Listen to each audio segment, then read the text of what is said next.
Verb के third form के बाद बाई प्लस सब्जेक्ट होता है ना। लेकिन कुछ ऐसे वर्ब्स होते हैं बेटा, कुछ ऐसे वर्ब्स होते हैं जिनके साथ प्रेपोजिशन फिक्स्ड होता है और वो प्रेपोजिशन बाय को रिप्लेस करता है। जैसे मैं आपको यहां दिखाऊं बेटा, नोन के साथ टू लगा है। अगर मैं कहूं आई नो यू, तो जैसे देखा आई नो यू, बेटा ये तो वर्ब का फर्स्ट फॉर्म है।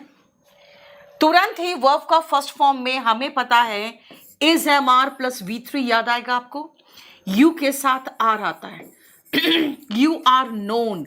लेकिन बेटा नोन के साथ प्रेपोजिशन फिक्स्ड है टू, टू मी। आप बाय मी मत लगा देना, ठीक है? क्लियर? बोलो कोई प्रॉब्लम यहां पर? आई नो यू का बन जाएगा you are known to me.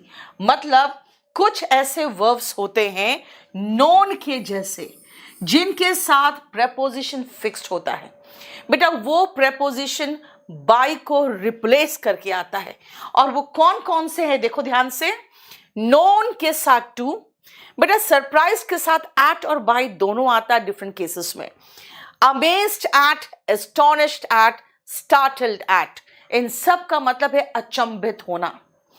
Vexed eight, परेशान होना, थोड़ा सा कंफ्यूज्ड होना। एनॉयड के साथ विथ आएगा अगर किसी व्यक्ति का नाम होगा तो, और एनॉयड के साथ एट आएगा अगर किसी वस्तु के कारण, किसी चीज के कारण वो परेशान हुआ हो तो। कंटेन्ड इन, उसके अंदर होना। एम्बॉडीड इन, उस रूप में ढला होना, समावेश होना। क्राम्ड विथ, बेटा ठूसा हुआ होना। Decorated with, filled with, ornamented with. Decorated with and ornamented with का मतलब होता है उससे सुसज्जित होना। फिल्ड विथ से भरा होना। थ्रोंग्ड विथ, बेटा बहुत भारी संख्या में अगर जमा होते हैं ना तो थ्रोंग्ड के साथ विथ लगाते हैं, मतलब थ्रोंग्ड वर्ड यूज होता है। टायर्ड ऑफ एंड एनगल्फ्ड इन, इतने सारे वर्ड्स हैं। इनके साथ जो प्रेपोजिशन दिया है वो फिक्स्ड है। इतने वर्ड्स को बेटा आपको प्रेपोजिशन फिक्स्ड करना पड़ेगा। इतने के साथ प्रेपोजिशन फिक्स्ड होगा, ठीक है? चलिए बताइए। देखो, the fire engulfed the building. The building, बेटा ये वर्ब का सेकेंड फॉर्म था। देखो एनगल्फ्ड मतलब चारों तरफ से घेर लेना, ये सेकेंड फॉर्म था। तो हम बिल्डिंग के साथ वॉस लगाएं और एनगल्फ्ड थर्ड फॉर्म कर दिए।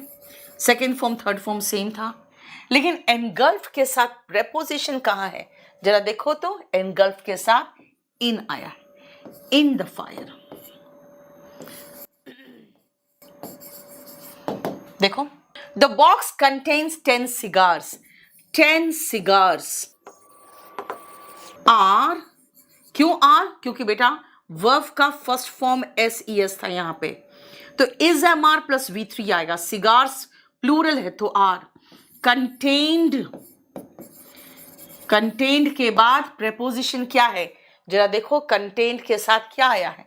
देखो इन आया है। Contained in this box. देखो क्लियर? बोलो राइट। नेक्स्ट आओ, राहुल एनॉयड मी। एनॉयड मतलब वर्ब का second form. I am, am कैसे सेकेंड फॉर्म है भाई? I was annoyed. अब एनॉयड के साथ विथ लगाएं कि एट लगाएं? बेटा राहुल किसी व्यक्ति में आएगा तो हम विथ लगाएंगे। आई वॉज एनॉयड विथ राहुल। मतलब इतने वर्ब से जिनके साथ सीधा बाई मत लगा देना, है ना? इसमें आप बाई मत लगाना बेटा, इसमें आप लगाओगे क्या? देखो ध्यान से, फिक्स्ड प्रेपोजिशन आएगा।